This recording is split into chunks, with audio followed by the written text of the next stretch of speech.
And it turns out that beside me on the butterfly wing was a beautiful girl. Those who've read Proof of Heaven will realize how important she was. She turned out to be a guardian angel that ushered me through a lot of that journey, Betsy, and that's the actual picture. And that was a crucial part of it. Her message to me, I think, is a central message of Proof of Heaven for all of us. And it's a central message of my journey.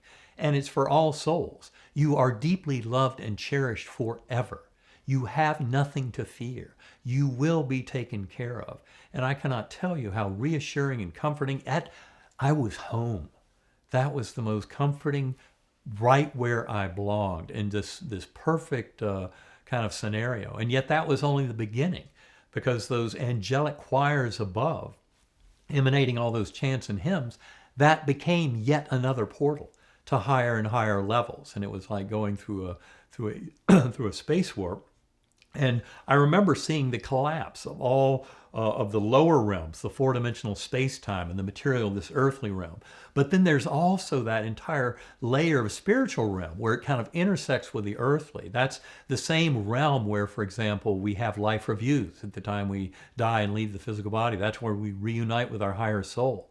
That's where we reunite with souls of departed loved ones. That's where we go through that life review, where we realize that any hurting of another is hurting of ourselves. That's why the golden rule is really written into the very fabric of the universe, is the life review and what it teaches us about treating others. We will reap what we sow.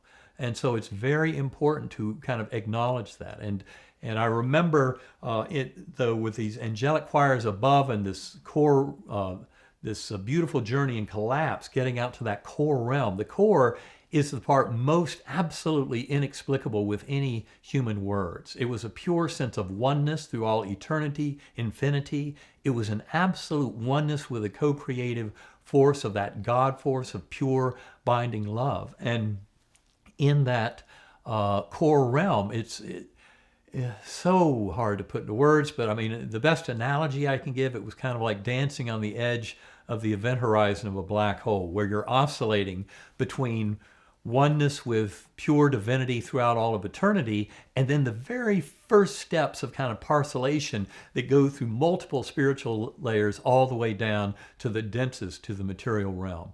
But seeing that first junction point is again, not something that I feel I can explain to anybody. That's why it's important to go there yourself by going within.